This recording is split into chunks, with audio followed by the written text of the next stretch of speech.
science we've been presented with, the education we've been given, the history we've been given, and quite literally everything we've been told by this system is a lie. All of it.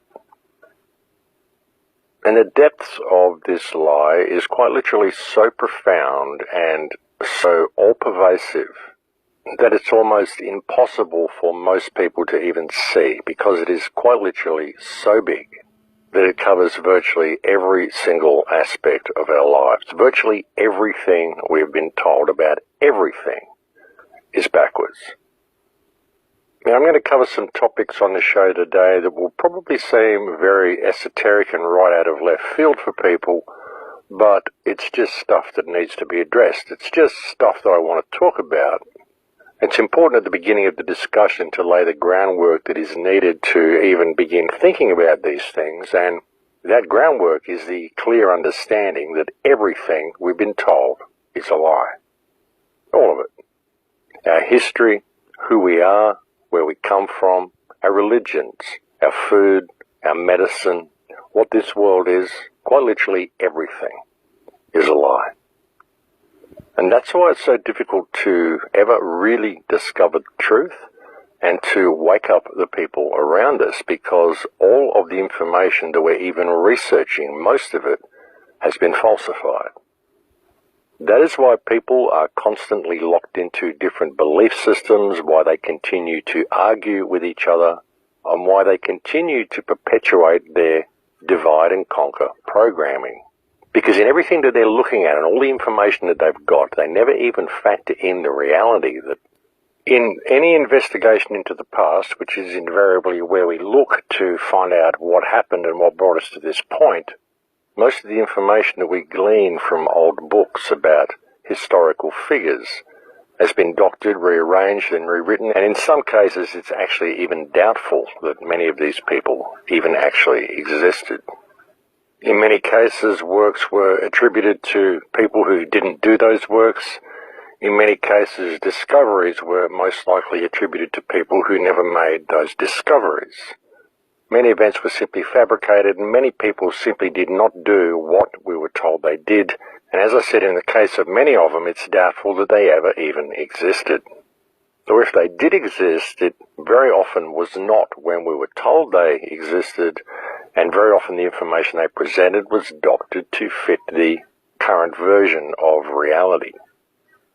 Though very often, no doubt, there were little gems left in there just to keep the people guessing and just to keep the people fighting and arguing and squabbling and looking for the deeper meaning without ever really stepping back and looking at reality as a whole.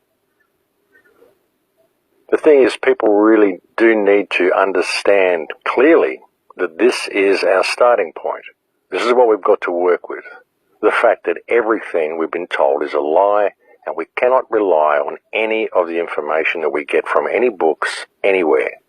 Certainly not any books that have been put on the scene since the invention of the printing press anyway. Perhaps we can find some truth in old books such as the Vedas, perhaps the Nag Hammadi library, if there was a real interpretation of that actually existed, which there doesn't appear to be at the moment. Perhaps there are ancient scrolls that exist that do contain the truth, and perhaps the real truth is still hidden somewhere. But most certainly, apart from books such as the Vedas, we most certainly do not have access to anything even closely resembling the truth in what we are delivered from modern mainstream academic, scientific or educational sources. And that is simply the stark reality of the matter. You know, the true reality is, and has always been, that all we can really rely on 100% is that which we go out and experience in the world for ourselves. And that's a very difficult thing for people to come to terms with. However, if one goes out and travels the world and really looks at things open-mindedly, the evidence that everything we've been told is a lie is everywhere, and it speaks for itself. And if you really look at it, one of our biggest problems, one of the things that holds us back more than anything else, comes with our blind acceptance of things. Our blind acceptance of what we're given as facts by the academic system, things that we're told and we just take as a matter of course and just take them on as part of our everyday life without ever really investigating them. And we do this on so many levels, it's actually quite profound when you step back and look at it. Everyday things we just take as a given and don't ask questions about. And then many people tend to do this when they're researching as well. They just blindly accept what they find online. They find something that reinforces their belief system and they blindly accept it and they move on from that point. Because that's what belief systems do.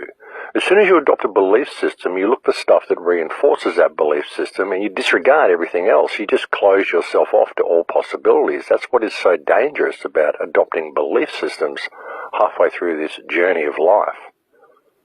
Because it's a wondrous world, folks, and it's an amazing world, and it is nothing like what we're told it is, and we are nothing like what we are told we are. The question is, what are we? And what is this world? Where do we come from? How do we get here? And where are we going? And the answer to all of these questions is what we're all searching for at the moment, because we've been led so far from our true path. And the biggest danger in trying to find a way out of this mess is in adopting belief systems along the way and closing yourself off to the myriad of possibilities that are still out there. Now, for the last month or so, perhaps